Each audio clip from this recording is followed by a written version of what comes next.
If you go onto the internet and you do a search on something like quotes about comparing yourselves to others, then you will see, as you often do when you search the internet, you'll see a whole load of stuff comes back.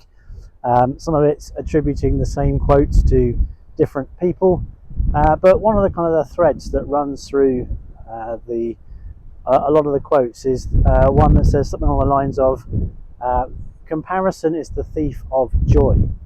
This idea that we might have something, we might do something, we might achieve something, which gives us a sense of achievement, a sense of joy, and then we start to look around and we see what other people have done and what other people have got, and instead of that sense of happiness and joy, we have a maybe a jealousy of, or a sense of um, we we don't recognise what we've done because it's not as good as what someone else has done, and so a whole range of negative feelings instead of those positive ones that we had before.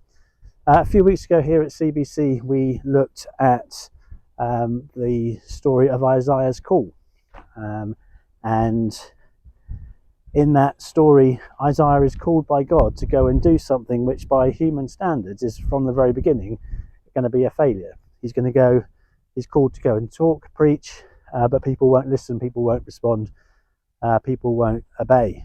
And it'd have been very easy for Isaiah, if he'd had something like Instagram, for example, to come home at the end of a day of preaching and no one responding, and go on to Instagram and see some video from a mega church somewhere with tens of thousands of young people responding, or a post from an evangelistic campaign somewhere where hundreds and hundreds of people have responded and come forward, and to be very dissatisfied, and maybe even be tempted to change his message to make it a little bit more popular. But Isaiah knew that the only opinion that really mattered was God's. He wasn't comparing himself to anyone else. He had to be obedient to what God had called him to do. And that's the same for us. God wants us to be not comparing ourselves to others. He wants us to be confident in who he has called us to be as the individual that he has made us. He wants us to know what it is that he wants us to do, and we need to be doing it.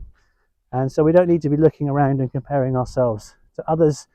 We just need to be looking to God. What does God think? What's God's opinion? Am I doing what God wants me to do? So this week, let's be those who aren't allowing the joy that God wants to give us to be taken by comparing ourselves to others, but instead looking to God and asking him, what is it that you're asking me to do?